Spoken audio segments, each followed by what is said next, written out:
समाचार भारत। सबसे पहले और सबसे सटीक खबरों के लिए आपका विश्वसनीय न्यूज चैनल। आज उत्तर यहाँ प्रदेश के पर मुख्यमंत्री योगी इसीलिए आदित्यनाथ ने लोकसभा में निषाद राज की वक्फ परंपरा संशोधन के विधेयक प्रति पारित कृतज्ञता होने पर ज्ञापित करने प्रधानमंत्री के लिए नरेंद्र मोदी और गृह मंत्री अमित प्रयागराज शाह को फिर आभार से व्यक्त किया। 580 करोड़ उन्होंने रुपए कहा की कि इस परियोजनाओं की विधेयक से सौगात वक्फ हम बोर्ड आपको की देने के लिए मनमानी आए। पर रोक लगेगी 580 और करोड़ रुपए पारदर्शिता बढ़ेगी। हमारा प्रयागराज अब सामान्य रूप से इलाहाबाद नहीं रहा, अब ये प्रयागराज हो गया है। प्रयाग का मतलब मिलन स्थल और प्रयागराज का मतलब महामिलन स्थल। महामिलन स्थल, मां गंगा भी मिलती है, यमुना भी मिलती है, मां सरस्वती भी मिलती है, उनका मिलन तो है ही। यहां पर भगवान राम और निषाद राज का भी मिलन हुआ था। ये है मिलन स्थल, ये है प्रयागराज, ये है प्रयागराज। जो लोग प्रयागराज की पहचान को छुपाते थे, वे नहीं चाहते थे, वे नहीं चाहते थे इस पौराणिक सिटी को एक पहचान मिले। वे नहीं चाहते थे कि निषाद राज और भगवान राम के इस मिलन स्थल को एक पहचान मिले, क्योंकि उनके लिए अपना वोट बैंक महत्वपूर्ण था। देख रहे हो ना, देख रहे हो, यहां पर भी निषाद राज की पौराणिक भूमि पर कब्जा और जगह जगह शहरों पर भी वक्फ के नाम पर कब्जे किए गए हैं। अब तो हम प्रधानमंत्री जी के प्रति आभार व्यक्त करते हैं। देखा ना, वक्फ बोर्ड ने कैसा मनमानापन उस समय बयान दे रहे थे। जब हम कुंभ का आयोजन करने जा रहे थे, उस समय वो बयान दे रहे थे कि प्रयागराज में कुंभ की भूमि भी वक्फ की भूमि है।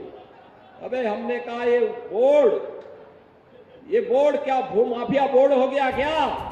भूमाफिया प्रदेश में नहीं चल सकते। माफियाओं को तो हम पहले ही विदा करा चुके हैं प्रदेश से। अब उत्तर प्रदेश में माफियागिरी नहीं चलेगी। महाकुंभ भव्य और दिव्य होगा। और बहनों और भाइयों, और भव्य और दिव्य कुंभ हुआ है। हम आभारी हैं प्रधानमंत्री मोदी जी के, गृह मंत्री अमित शाह जी के, जिन्होंने वक्फ बोर्ड की मनमानी पर लगाम लगा करके वेलफेयर के कार्य के साथ ये सभी बोर्ड जुड़े।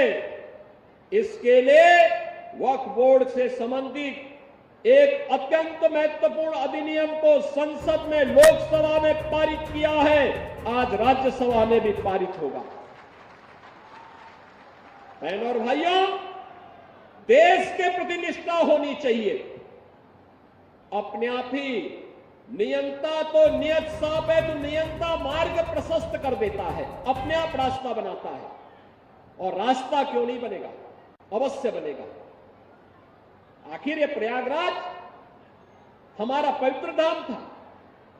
देश और दुनिया से आने वाला कोटि कोटि श्रद्धालु यहां पर आकर के श्रद्धा से सिर नवाता था। लेकिन प्रयागराज की भूमि पर यहां के माफिया कब्जा करते जा रहे थे, यहां के अस्तित्व के साथ खिलवाड़ कर रहे थे, यहां के नागरिकों के जीवन के साथ खिलवाड़ कर रहे थे। जो कोई भी आवाज उठाता था उसको ही मार दिया जाता था, अपहरण कर दिया जाता था, गायब कर दिया जाता था। अब ये नहीं चलेगा, अब ये नहीं चलेगा। सरकार की पहले दिन से जीरो टॉलरेंस की जो नीति थी, उस जीरो टॉलरेंस की नीति के अनुसार आज सरकार फिर से इन कार्यक्रमों को आगे बढ़ा रही है। और मैंने यहां पे कहा है, यहां पे भी निषाद राज का ये भव्य पार्क बना है, मिलन का पार्क। इसने प्रयागराज के नाम को फिर से सार्थक किया है। समाचार भारत। सबसे पहले और सबसे सटीक खबरों के लिए आपका विश्वसनीय न्यूज चैनल।